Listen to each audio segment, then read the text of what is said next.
بسم الله الرحمن الرحيم وبه نستعين. الحمد لله رب العالمين والصلاة والسلام على سيد المرسلين وعلى آله وصحبه أجمعين ومن تبعهم بإحسان إلى يوم الدين. أعوذ بالله من الشيطان الرجيم. بسم الله الرحمن الرحيم. وإذا سألك عبادي عني فإني قريب أجيب دعوة الداعي إذا دعاني فليستجيبوا لي وليؤمنوا بي لعلهم يرشدون. اور جب میرا بندہ میرے بارے میں سوال کرے، نبی اللہ تبارک و تعالیٰ کا ارشاد ہے، بندہ جب میرے بارے میں سوال کرے تو یہ بتا دو کہ میں قریب ہوں، فإنی قریب، تو میں قریب ہوں، اجیب دعوت الداعی اذا دعانی، دعا کرنے والا، پکارنے والا جب مجھے پکارتا ہے تو میں اس کی پکار کا، اس کی دعا کا جواب دیتا ہوں، اس کی دعا کو قبول کرتا ہوں. فلیستجیبوا لی، لہذا لوگوں کو چاہیے کہ وہ میری باتوں کو مانیں، وَلْيُؤْمِنُوا بِي، اور مجھ پر ایمان رکھیں، لَعَلَّهُمْ يَرْشُدُونَ، ہو سکتا ہے کہ وہ ہدایت اور رہنمائی پا جائیں، سیدھے راستے کی ہدایت سے بہرور ہو جائیں. یہ قرآن کی یہ آیت ان آیات کے درمیان ہے جہاں اللہ تبارک و تعالیٰ نے روزے کی فرضیت اور اس کے بعض احکام و مسائل کو بیان فرمایا ہے. رمضان کے احکام و مسائل اور روزوں سے متعلق حکم کو بیان کرتے ہوئے درمیانے کلام میں دعا کا ذکر کرنا اور پھر اس سے متعلق کچھ اہم باتوں کا ذکر کرنا. علامہ ابن عاشور ایک بڑے مفسر گزرے ہیں، ان کی تفسیر ہے، وہ اس آیت کے تحت کہتے ہیں کہ اس آیت میں اس بات کی طرف اشارہ ہے کہ روزے دار کی دعا قبولیت کی امید، دعا کے تعلق سے قبولیت کی امید کی جا سکتی ہے. یعنی حالت صوم، روزے کی حالت، اس حالت میں یہ امید ہے اللہ سے کہ دعائیں قبول کی جائیں گی. اور اس جانب بھی اشارہ ہے کہ رمضان کے مہینے میں، رمضان کا مہینہ اللہ سے دعائیں کرنے کا مہینہ بھی ہے، اور خاص طور سے روزے کے یا رمضان کے ہر دن کے اختتام کے قریب جب ہمارے روزے کے افطار کا وقت ہوتا ہے، اس وقت روزے کو زیادہ سے زیادہ دعائیں کی جائیں. چنانچہ یہ بات ہم لوگ جانتے ہیں عام طور سے کہ افطار سے پہلے دعا کرنی چاہیے، بلکہ عمومی طور سے صرف افطار سے پہلے نہیں، صبح صادق سے لے کر شام تک جب تک ہم روزہ رہتے ہیں ہم اللہ تبارک و تعالیٰ کی عبادت کی حالت میں رہتے ہیں. لہذا عبادت کا ایک مقصد ہے دعا اور ذکر و اذکار. آپ دیکھیے حج میں مختلف ارکان ہیں، ہر جگہ ذکر و اذکار ہے، دعائیں ہیں. نماز پورا کا پورا مختلف حرکات کے ساتھ ذکر و اذکار، ہر مقام اور ہر کنڈیشن میں، رکوع میں آپ ہوتے ہیں، سجدے میں ہوتے ہیں، رکوع کے بعد ہوتے ہیں، بین السجدتین ہوتے ہیں، تشہد میں ہوتے ہیں، ہر جگہ دعائیں، اذکار. اس سے آپ اندازہ لگا سکتے ہیں کہ دعا اور ذکر کا کتنی اہمیت ہے. اللہ کے نبی صلی اللہ علیہ وسلم کو پوچھا گیا کہ سب سے بہتر روزے دار کون ہے، تو کہا اکثرہم دعاء، جو سب سے اکثرہم ذکرا، جو سب سے زیادہ اللہ کا ذکر کرتا ہے اس کا روزہ سب سے اونچا ہوتا چلا جاتا ہے. یہاں دعا کا مسئلہ بیان کیا گیا. یہ کئی جہتیں رکھتی ہے دعا کی، جو کہا دعا والعبادہ، دعا ہی عبادت ہے، اس لیے کہ اکثر عبادتوں کا حصہ یہی ہے. اللہ کے رسول یہ اللہ کی عبادت ہے، اور جو عبادت ہے وہ اللہ کے لیے خاص ہے. اگر کسی اور سے کسی بندے نے دعا کی، شیخ عبد القادر جیلانی سے، رسول اللہ صلی اللہ علیہ وسلم سے، کسی بزرگ پیر ولی فرشتہ دیوی دیوتا سے وہ چیز مانگی جو اللہ کے لیے خاص ہے، تو اس نے شرک اکبر کیا. ایسا شخص بغیر توبہ کے مر گیا تو کبھی جہنم سے نہیں نکلے گا. یہ ایک بنیادی مسئلہ دعا سے متعلق. دعا سے متعلق اور بھی کئی پہلو ہیں. ہم روزے سے جڑ کر دو تین مسئلہ سے ذکر کرتے ہیں حدیث کی روشنی میں. سنن ابن ماجہ وغیرہ کی ایک روایت ہے، اللہ کے رسول صلی اللہ علیہ وسلم نے فرمایا کہ ان للصائم عند فطرہ لدعوۃ ما ترد، کہ افطاری کے وقت روزے دار کی دعا رد نہیں کی جاتی. افطاری کے وقت روزے دار کی دعا رد نہیں کی جاتی. آگے بڑھنے سے پہلے قرآن کی جو آیت ہم نے پڑھی تھی، اب اس میں ایک دو نقطہ بیان کیجیے، غور کر لیں کہ دعا کی قبولیت کا اشارہ ہے، ساتھ ہی ساتھ اس جانب بھی اشارہ ہے کہ دعا کس کی قبول ہوتی ہے. پہلے اللہ نے فرمایا کہ جب میرا بندہ میرے بارے میں سوال کرے تو یہ بتا دو کہ میں قریب ہوں. اللہ قریب ہے کا مطلب کیا؟ ہمارے یہاں اہل تصوف بعض اس قسم کے آیتوں سے انتہائی غلط عقیدہ قرآن سے ثابت کرنے کی کوشش کرتے ہیں کہ اللہ قریب ہے یا اللہ ساتھ ہے کا مطلب یہ کہ اللہ بذات خود ہر جگہ ہے. یہ عقیدہ بالکل غلط ہے. قرآن کی متعدد آیتیں، صرف 7 آیتیں تو یہ معنی کے ساتھ ہے کہ اللہ رحمان عرش پر مستوی ہے، الرحمن علی العرش استوى، اور رحمان کے عرش پر مستوی ہونے، اوپر ہونے پر کم سے کم علماء نے کہا کہ 1000 دلیلیں ہیں، یا لگ بھگ کم و بیش 1000 دلیلیں ہیں. 2 4 500 100 200 نہیں، 1000 دلیلیں. اللہ کی ذات اللہ تعالیٰ اپنی ذات کے ساتھ عرش پر مستوی ہے. تو قریب کیسے ہے؟ اپنے علم کے ساتھ، قدرت کے ساتھ، احاطے کے ساتھ. اب یہ 2 طریقے سے ہوتا ہے. ایک تو یہ کہ دنیا کا ہر انسان، وہ چاہے اچھا ہو یا برا، اللہ اس کے قریب ہے، اس کو جانتا ہے، اس پر پورا کا پورا اختیار اور کنٹرول رکھتا ہے. ایک خصوصی قربت ہوتی ہے، خصوصی معیت ہوتی ہے جو مومن بندوں کے ساتھ، نیک اور صالحین کے ساتھ ہوتی ہے. جیسے ہم نے پڑھا ان اللہ مع الصابرین، ان اللہ مع الذین اتقوا والذین هم محسنون. اللہ صبر کرنے والوں کے ساتھ ہے.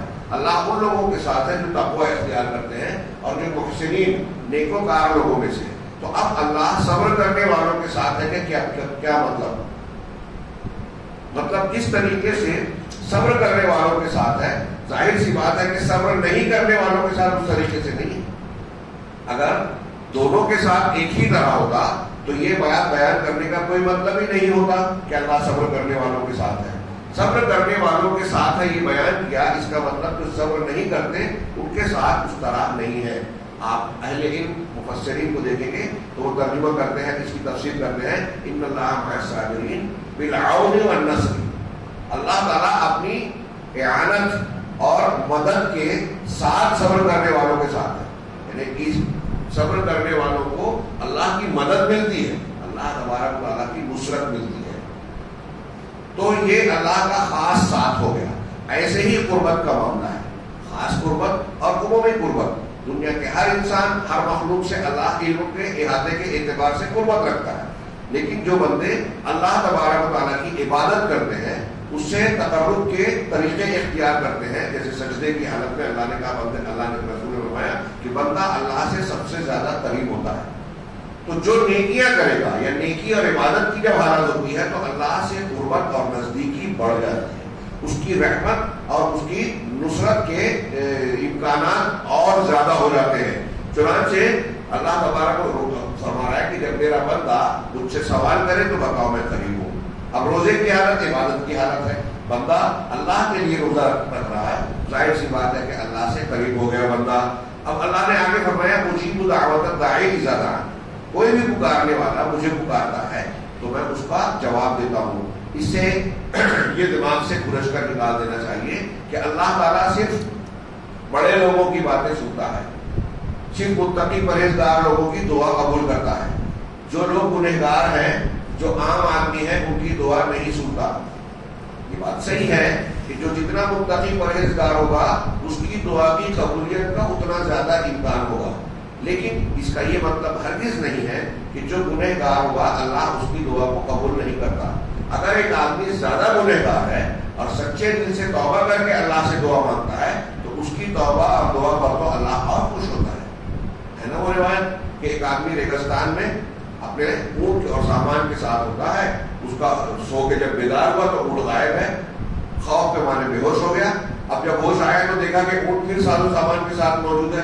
بے حد خوش ہوا، اتنا خوش کہ اپنی زبان سے کہا کہ اللہم انت ربی انت عبدی وانا ربک، کہ اے اللہ تو میرا بندہ اور میں تیرا رب ہوں. کہنا چاہیے کہ تو میرا رب ہے، میں تیرا بندہ، لیکن ہمارے خوشی کے اسے اس بات کا احساس ہی نہیں کہ اس نے بات کو الٹ دیا. تو اتنا خوش ہوتا ہے وہ. اللہ تعالیٰ نے، اللہ کے رسول نے کہا کہ سچی توبہ کرنے والا گنہگار جب توبہ کرتا ہے تو اللہ تعالیٰ اپنے بندے سے اس سے زیادہ خوش ہوتا ہے جتنا یہ آدمی. اللہ تعالیٰ ہوش و آواز نہیں ہوتا، ہمیں سمجھانے کے لیے ایک مثال دی کہ اتنی خوشی ہوتی ہے. تو بندہ اگر گنہگار ہے اس کی دعا قبول نہیں ہوگی، ایسا نہیں ہے. یہ بات بالکل صحیح ہے کہ جو جتنا نیک متقی پرہیزگار ہوگا اس کی دعا کی قبولیت کا اتنا زیادہ امکان ہوگا، جیسا کہ خود اس آیت میں آگے سمجھ میں آ رہا ہے۔ اللہ نے کہا فَلْيَسْتَجِيبُوا لِي، تو میں دعا کرنے والے کی دعا کو قبول کرتا ہوں۔ یہ اسی خیال کی وجہ سے کچھ لوگ سمجھتے ہیں کہ میری دعا قبول نہیں کرے گی تو چلے فلاں بابا کی مزار پہ فلاں اس کے جو مر چکا ہے، کہ سیدھی سادھی بات دماغ میں رکھ لیں، جو جس کا انتقال ہو چکا ہے کتنا بھی بڑا بزرگ ہو اس سے ہم دعا نہیں کروا سکتے، اس کے لیے دعا کی جائے گی۔ ایک چھوٹی سی بات لیکن توحید کی بڑی شاندار دلیل، لوگ غور نہیں کرتے۔ آپ سوچئے کہ نبی کریم صلی اللہ علیہ وسلم کا نام جب آتا ہے تو ہم کیا کہتے ہیں، کیا تعلیم دی گئی ہے؟ آپ پر درود سلام بھیجا جائے، ان اللہ و ملائکتہ یصلون علی النبی یا ایھا الذین آمنوا صلوا علیہ وسلموا تسلیما۔ اب ہم اللہ کے رسول صلی اللہ علیہ وسلم پر درود بھیجتے ہیں، صلی اللہ علیہ وسلم کہتے ہیں۔ ہم اللہ کے رسول کے لیے دعا کر رہے ہیں۔ اگر آپ اللہ ہوتے، تھوڑی دیر کے لیے اس کو پلٹ کے میں ایک اور ذرا واضح انداز میں سمجھ میں آئے، بہت پیاری بات ہے اور بڑی بات ہے۔ کیا ہم اللہ کے لیے دعا کرتے ہیں؟ کیا کر سکتے ہیں؟ ہم اللہ کے لیے دعا کرتے ہیں یا کر سکتے ہیں؟ میں پوچھ رہا ہوں، نہیں، صحیح بات ہے۔ اللہ سلامت رہے، اللہ تبارک و تعالیٰ پر ایسا رحمت نازل ہو، اللہ میں سمجھانے کے لیے کہہ رہا ہوں، یہ دعا نہیں ہے میری۔ کیا ہم ایسا کہتے ہیں یا کہہ سکتے ہیں؟ نہیں، اللہ تو خود سراپا رحمت ہے، سارے معاملات کا اختیار رکھتا ہے، رحمت نازل کرنے والا وہی ہے۔ جب ہم کہیں گے اللہ پر رحمت نازل ہے تو اس پر کون رحمت نازل کرے گا؟ یا اس کو کس بات کا خطرہ ہے؟ ہم یہ کہیں گے تو اس کا مطلب اللہ کو کوئی خطرہ ہے؟ کوئی خطرہ نہیں ہے۔ پوری کائنات اللہ کی دشمن بن جائے، اللہ کا بال کچھ بھی بگاڑ نہیں سکتے، اور پوری کائنات اللہ کی دوست بن جائے، اللہ کو کچھ بڑھا نہیں سکتے۔ یہ خود حدیث قدسی میں یہ مضمون موجود ہے۔ تو ہم اللہ کے لیے دعا نہیں کرتے نا؟ کلیئر؟ رسول کے لیے دعا کرتے ہیں کہ نہیں کرتے؟ صلی اللہ علیہ وسلم دعا ہے نا؟ تو اللہ کے لیے دعا نہیں ہوتی، رسول کے لیے دعا ہوتی، اس کا کیا مطلب؟ اللہ کے لیے دعا کرنا جائز ہی نہیں، اس کو ضرورت ہی نہیں ہے۔ رسول کے لیے دعا کرتے ہیں مطلب رسول کو دعا کی ضرورت ہے، مطلب رسول ہے، اللہ نہیں ہے، تو ان کے لیے دعا کی جاتی ہے۔ اب انتقال کے بعد صحابہ کرام میں سے کوئی بھی نہیں ہے جو رسول اللہ صلی اللہ علیہ وسلم کی قبروں پہ گیا ہو اور کہا ہو کہ میں آپ کا وسیلہ لگا کے دعا مانگتا ہوں، یا گھر بیٹھے بیٹھے یہ کہا ہو کہ اللہ کے رسول کا میں مرجع ہوں، مرتبے کا، شخصیت کا وسیلہ لگاتا ہوں، کسی نے نہیں لگایا۔ بریلوی حضرات جو ہمارے یہاں قبروں کی پرستش کرنے میں مشہور ہیں، ان کے یہاں تو بزرگوں، اولیاء اور صالحین کا وسیلہ لگایا جاتا ہے۔ دیوبندی حضرات جو حنفی ہیں، دیوبند کے مسلک کے ماننے والے، ان کے یہاں دیگر بزرگوں کا وسیلہ لگانا حرام مانا جاتا ہے۔ آج جو ہندوستان میں ہمارے یہاں ہے میں ان کی بات کر رہا ہوں، لیکن محمد رسول اللہ صلی اللہ علیہ وسلم کا وسیلہ لگانا وہ جائز بولتے ہیں۔ جبکہ حضرت امام ابو حنیفہ، امام ابو یوسف، امام محمد جو ان کے دونوں شاگرد ہیں، امام حنیفہ رحمہ اللہ کے شاگرد دونوں امام ابو یوسف اور امام محمد رحمہ اللہ، ان تینوں کا قول یہ ہے، تحقیق کر لے جاتے تینوں کا قول یہ ہے کہ کسی بھی شخصیت کا وسیلہ لگا کر دعا مانگنا حرام ہے، چاہے وہ شخصیت اللہ کے رسول یا انبیاء اور پیغمبروں کی ہی کیوں نہ ہو، یہ حرام ہے۔ وسیلہ لگا کر اللہ تعالیٰ کا دباؤ نہیں ڈالا جا سکتا۔ ان سے جا کے دعا نہیں کروائے، وہ انتقال کر چکے تو ہم ان سے بول سکتے ہیں کہ ہمارے لیے دعا کرو؟ زندہ آدمی ہے، متقی پرہیزگار نیک صالح، آپ اس سے کہہ سکتے ہو کہ ہمیں دعا۔ دیکھیے ہمارے یہاں ایک رواج ہے، ہم لوگوں کی بھی عادت ہے کہ ہر کسی سے ہم کہتے ہیں دعا بھی یاد رکھو، دعا کرنا۔ کوئی بزرگ ہو، نیک صالح نظر آتا ہو، نماز روزے کا پابند ہو، تو اس سے کہنا تو ٹھیک ٹھاک ہے، اچھی بات ہے۔ لیکن ایک آدمی نمازی نہیں ہے، بدعتی ہے، خرافاتی ہے، گنہگار ہے، کھلے طور پر فسق و فجور کا ارتکاب کرتا ہے، اس سے نہیں کہنا چاہیے کہ مجھے دعا کرنا، دعا میں یاد رکھو۔ دعا اس کی بھی قبول ہو سکتی ہے، اس میں شک نہیں ہے، بلکہ کبھی کبھی اللہ تعالیٰ کافر کی بھی قبول کرتا ہے۔ لیکن ایسے آدمی سے یہ کہنا کہ مجھے میرے لیے دعا کرنا، یہ ایک طریقے سے اس کی برائی کی حوصلہ افزائی اور نیکی کی بے عزتی ہے۔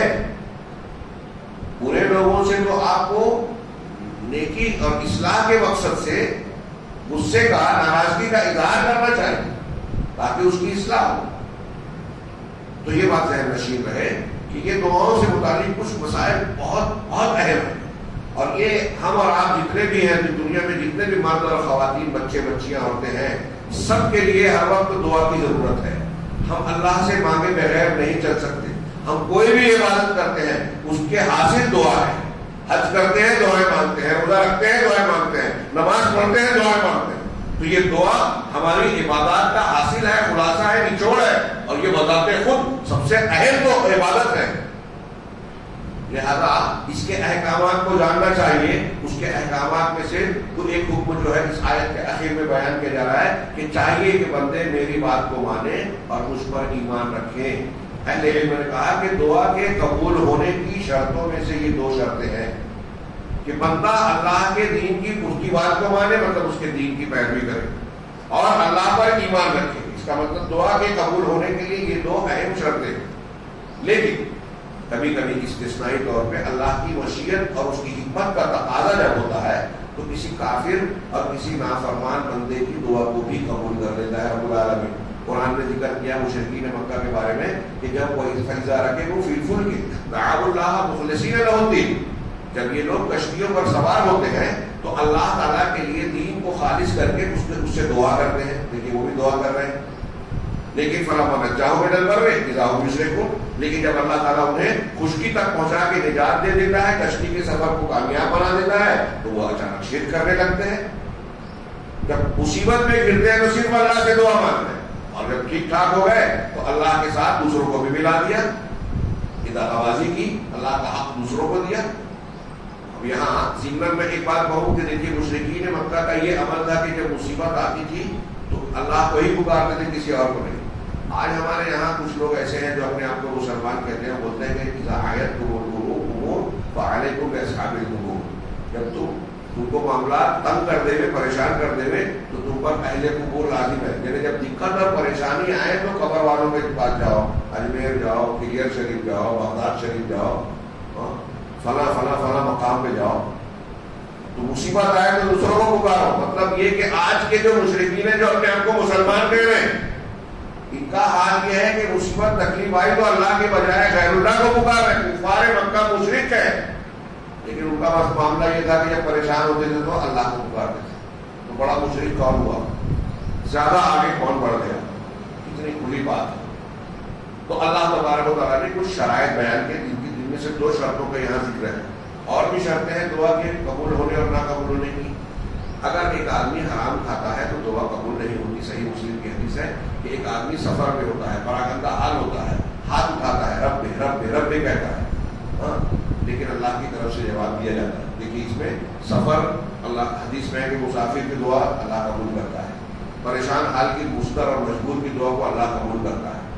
اب ایک آدمی سفر میں ہے، اس کی دعا کو آرام حالات میں بھی اللہ کہتا ہے کہ میں مجھ سے مانگو میں دوں گا۔ تو اب قبولیت کے آثار اور علامتیں ہیں، پھر بھی اللہ تعالیٰ اس کو کیا جواب دیتا ہے کہ ملبسوں کا حرام، مطعموں کا حرام، وغذیت بالحرام فأنى يستجاب لك، تیرا لباس حرام کا ہے، تو نے جو کھانا کھایا وہ حرام کا ہے، تیری غذا حرام کی ہے، تیری دعا کیسے قبول کی جائے؟ صحیح مسلم کی روایت ہے۔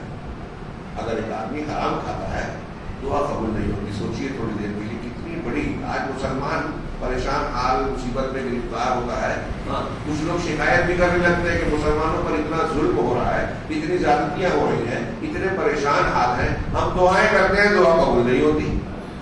دعا سب کی قبول ہوتی ہے، کن کی قبول نہیں ہوتی؟ جو حرام خور ہو، کن کی قبول نہیں ہوتی؟ جو رشتے کاٹتے ہیں۔ صبح میں غالباً یا کل کے درس میں اس کا تذکرہ ہوا، رات کی رشتہ کاٹنے والوں کی دعا قبول نہیں ہوتی۔ آپ نے اپنے بھائی سے بات بند کر رکھی ہے، کوئی والد سے ناراض ہے، کوئی بہن سے ناراض ہے، ہو گئی کوئی غلطی، شرعی وجہ ہو تو بائیکاٹ کرنے کی گنجائش ہو، ٹھیک ہے، لیکن آپ ناراض ہیں دنیاوی امور میں، کبھی آپ کے خلاف کوئی بات کہہ دی، یہ غلطی ہے انسان سے۔ ہمارا یہی معاملہ ہے، اگر ہماری شان میں گستاخی کر دی، کچھ کہہ دیا تو زندگی بھر ناراض، اللہ کے دین میں شرک کر رہے ہیں، کفر کر رہے ہیں، برائیاں کر رہے ہیں، تو ہماری پیشانی پہ بل نہیں آتا، ہمیں اپنے لیے غصہ آتا ہے، اللہ کے لیے نہیں۔ اللہ کے رسول صلی اللہ علیہ وسلم کے بارے میں بولنا عائشہ کہتے ہیں اللہ کے رسول نے کبھی اپنی ذات کے لیے انتقام نہیں لیا، ہاں اگر اللہ کے دین کی حرمت پامال کی جاتی تو اللہ کے رسول اس کا انتقام لیتے تھے۔ الٹا ہے نا. اللہ کے رسول ناراض ہوتے تھے دین کے لیے اور اپنے لیے معاف کر دیتے تھے.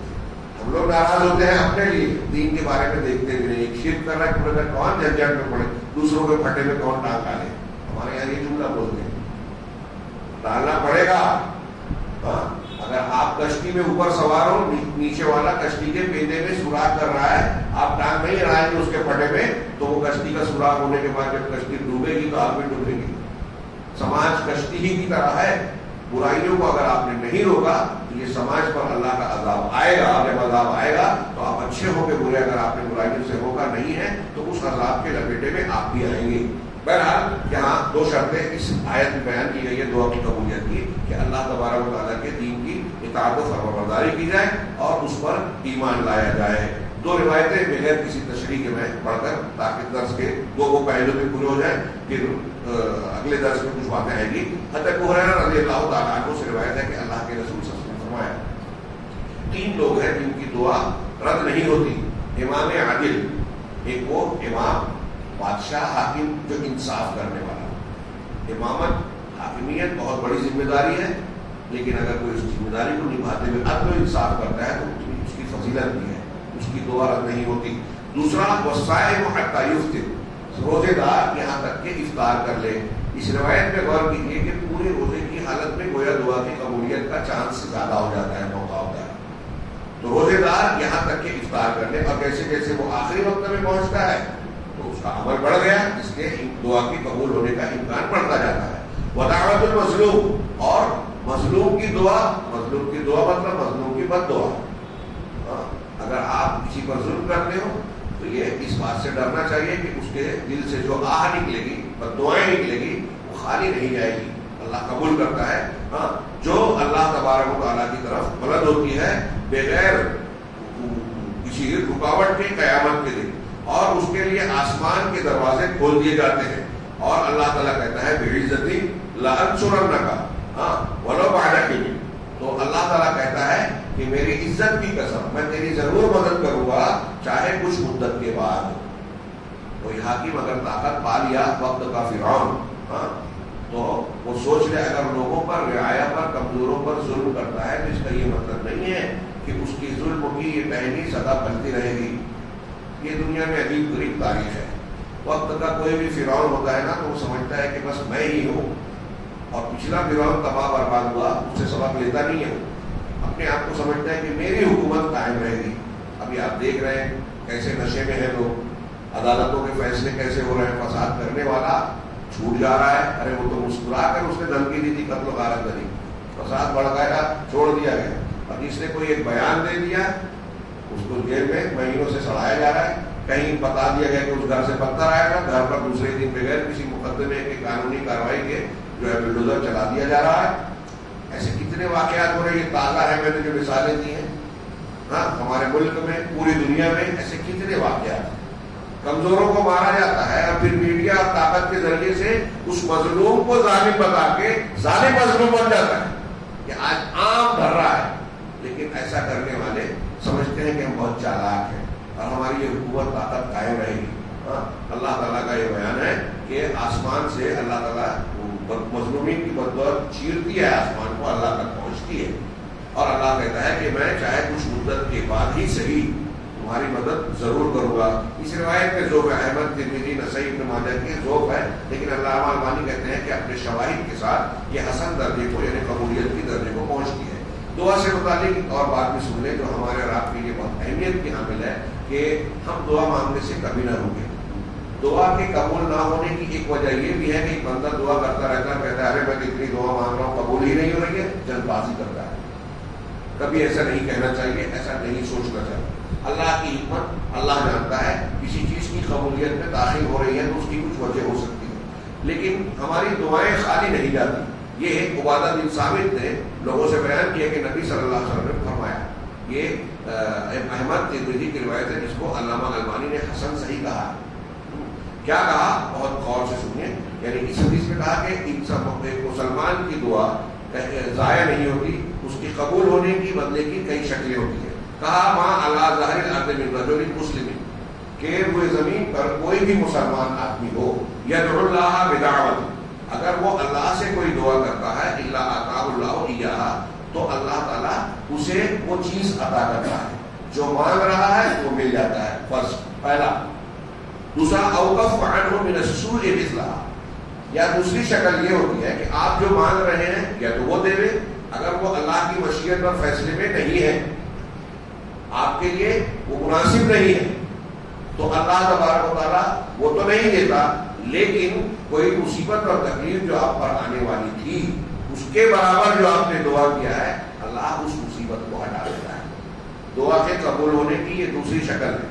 یا تو آپ کو وہ مل رہی ہے، وہ چیز اگر نہیں مل رہی ہے تو آنے والی کوئی مصیبت اس کی وجہ سے اللہ ٹال دیتا ہے، روک دیتا ہے. ما لم يدع به، جب تک کہ وہ کسی گناہ کا ارتکاب نہ کرے، اور قطیعۃ رحم، یا رشتے کے کاٹنے کا مطالبہ نہ کرے. یعنی دعا کرنے میں ایک شرط یہ بھی ہے کہ آپ کسی گناہ کی دعا نہ کریں.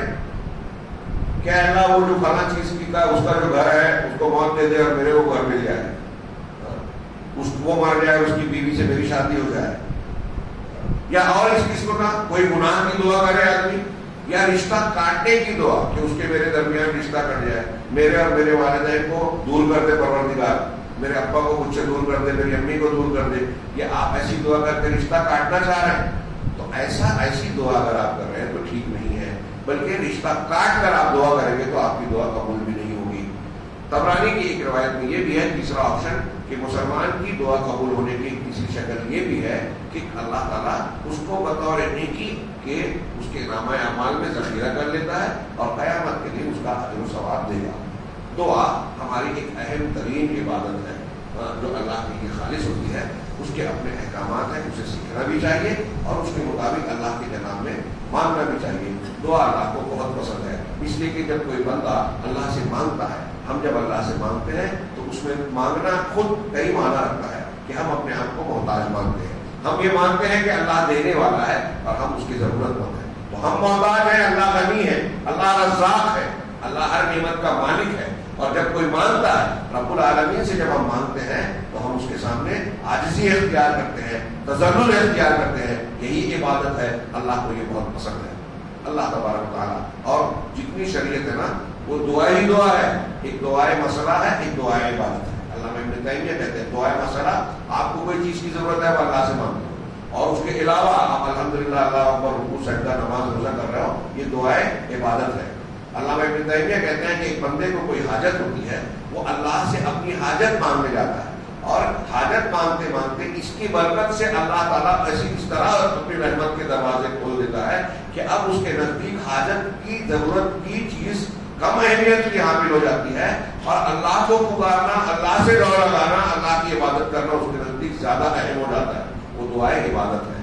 تو یہ دعا سراسر سراپا خیر ہے، برکت ہے. ہم لوگوں کو چلتے پھرتے یہ عادت ڈالنی چاہیے، دعا کریں، دعا دیں.